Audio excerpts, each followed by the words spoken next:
embajador de España, Tomás Lozano, quien de forma altruista e incansable dedicó buena parte de su vida. Me honró conocerle, me honró aprender de él en las etapas iniciales de mi carrera, y sin él y sin el entusiasmo de Rodolfo Stavenhagen no habría sido posible crear ni consolidar un organismo como FILAC que inicia ahora esta etapa renovada. Entonces yo creo que donde hay materia para crear, lo querríamos recordar al embajador Lozano y a la memoria que él dejó y a toda su herencia en la que estamos trabajando, dándole la palabra a quienes más de cerca le conocieron y fueron sus colaboradores.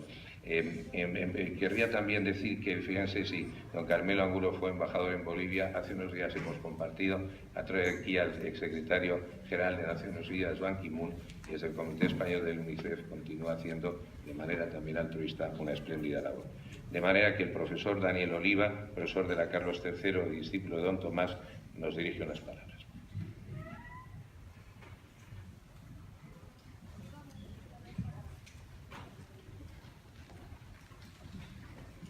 Muy bien, bueno, pues muchísimas gracias por la venia. Bueno, en todas las personas necesitamos referentes. Cuando somos niños, esos referentes solemos encontrarlos y podemos encontrarlos en la familia. Según vamos creciendo, vamos asumiendo, asimilando pues una serie de valores y de principios que nos inspiran y que nos sirven de guía. También en ocasiones acudimos, hemos tenido aquí muestra hoy en una invocación espiritual y la tuvimos en el comienzo de la asamblea, pues acudimos desde un sentido trascendente de la vida, pues al cosmos, a los antepasados, a los ancestros, a Dios, pues para encontrar respuesta, ¿no?, ante las grandes preguntas de la vida. Y también en ocasiones encontramos esos referentes en personas concretas que por su intachable trayectoria moral, por el sentido ético de sus actos, pues nos sirven precisamente de ejemplo. No es habitual encontrarse con estas personas, puesto que seguramente en la propia condición humana llevamos pues bueno, esa esencia de contradicción y aparecen las dudas, los prejuicios, las inseguridades, los comportamientos mezquinos, las luchas por el poder. Pero hay veces que tenemos suerte y damos con alguien que en efecto es un ejemplo y es una persona de referencia. Y una de ellas pues, fue el embajador Tomás Lozano. El embajador Tomás Lozano fue un diplomático de altura, un diplomático que supo representar a España a un alto nivel en los países, en los estados en los que estuvo destinado. Y lo hizo además desde esa visión que siempre tuvo por lo iberoamericano, reforzando los lazos culturales y de cooperación entre España y América Latina. A su vez, el embajador Tomás Lozano fue un académico, un investigador, un universitario. Él fue profesor en nuestra universidad, la Universidad Carlos III, pero siempre allá donde estuvo intentó crear a su alrededor pues, grupos de trabajo, de reflexión, de estudio sobre cuestiones que tenían que ver pues, con la propia realidad de Iberoamérica, pero otros muchos temas, muchos ámbitos de acción. Él fue uno de los creadores de la Universidad Indígena Intercultural, uno de los impulsores del programa de la Universidad Indígena Intercultural en el marco del Fondo Indígena y fue también pues, uno de los impulsores, gracias al apoyo que nos dio también nuestro rector, Gregorio Pérez Barba, el profesor Carlos Fernández Liesa, de los impulsores del título de experto que hoy bueno, pues, entregamos los diplomas a los alumnos de 11 ediciones, ya llevamos detrás.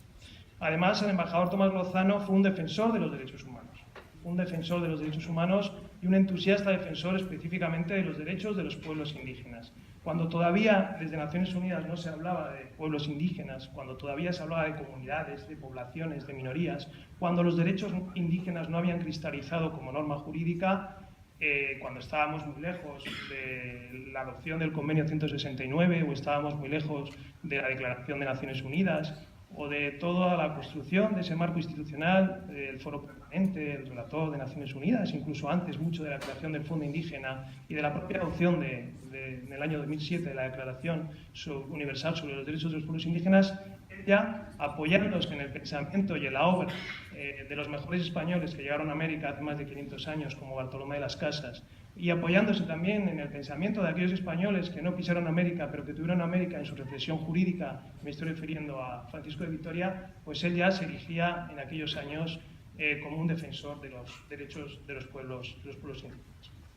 Además, el embajador Tomás Lozano fue un buen español, fue un patriota convencido de nuestra diversidad como país, como Estado, de la riqueza cultural y lingüística que representa nuestra propia nación, pero un patriota convencido de que los países se construyen desde la inclusión social y se construyen también desde el aporte que las regiones y las poblaciones más desarrolladas tienen que hacer en beneficio de las que menos oportunidades han tenido. Por lo tanto, fue alguien que creyó, sobre todo, que más allá de ese reconocimiento de la diversidad y de la heterogeneidad de nuestra patria, de nuestro país, teníamos que buscar siempre aquellos elementos que eran elementos comunes y con los que nos identificábamos y no los elementos que nos distanciaban y nos separaban. También, si la emoción me lo permite, voy a señalar que el embajador Tomás Lozano fue un padre ejemplar, un abuelo ejemplar y un marido leal y amoroso, ¿no? Compartí mucho trabajo con el embajador Tomás Lozano. Viajé por toda América Latina. En el momento en que fui su asistente, tuve la oportunidad de ser su asistente personal y fui también un aprendiz del embajador, de todo lo que me enseñaba. Y en aquellos viajes, en aquellas asambleas, en los consejos directivos, en los comités ejecutivos, en la comisión de normatividad, en la comisión de reestructuración del Fondo Indígena, en aquellas reuniones en las que poníamos las primeras bases de la Universidad Indígena Intercultural, pues compartíamos muchos momentos. Y él siempre tenía palabras de amor y de cariño pues, para su familia.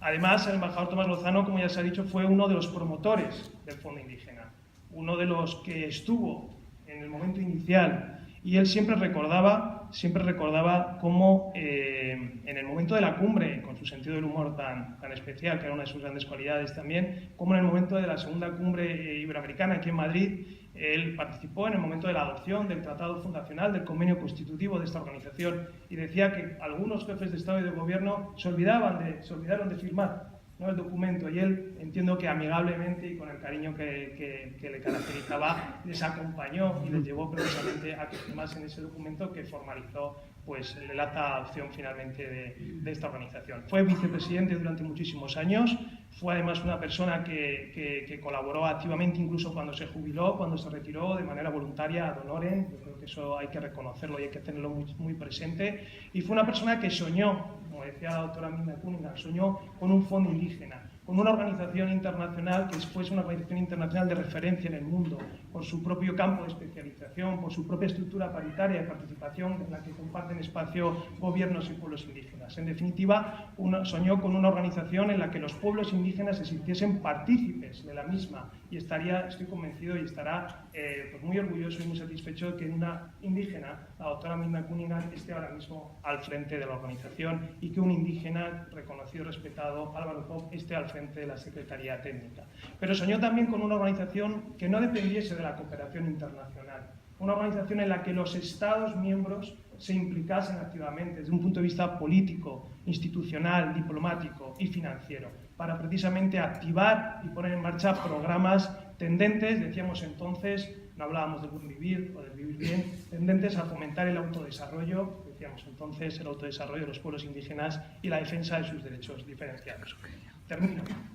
Junto con ese papel importante como diplomático, como investigador, como universitario, como defensor de los derechos humanos y defensor de los derechos de los pueblos indígenas, como padre de familia, como promotor del Fondo Indígena y como cliente firme en un país, España, proyectado hacia América Latina desde esa idea de lo iberoamericano, ante todo y sobre todo el embajador Tomás Lozano fue un hombre bueno, ¿no? Un hombre bueno que destacó por sus cualidades personales, un hombre amable, un hombre cariñoso, un hombre que nunca tenía una mala palabra para nadie, pero que a su vez, por supuesto, se revolvía ante las injusticias. Un hombre que estuvo focalizó toda su vida en favor de los derechos humanos, de la justicia social, del reconocimiento etnocultural y de la diversidad, y en definitiva, pues una persona que siempre tuvo ese anhelo de fraternidad humana.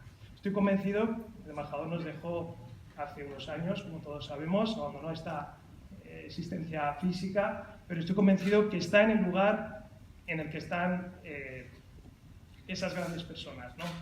Y estoy convencido que desde allí pues les impulsa a esta nueva dirección, a este nuevo consejo directivo, a este nuevo comité ejecutivo, y les apoya desde su inteligencia, desde su grandeza, desde su carisma, desde su fuerza, desde su positividad, desde su optimismo, desde su confianza, para que entre todos consigamos que el Fondo Indígena llegue a ser la organización internacional que él siempre soñó. Muchas gracias.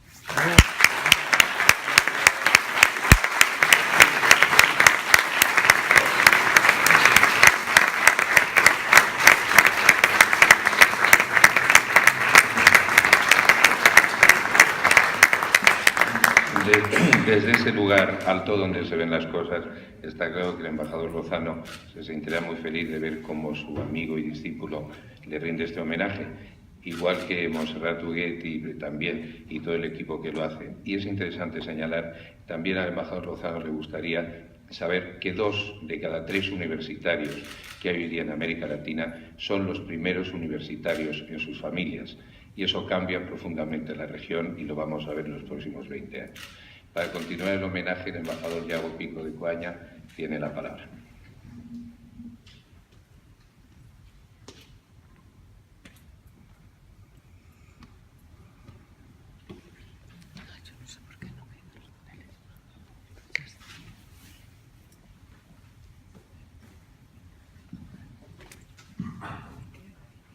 Blanca, la secretaria de Estado, el miembro de la mesa.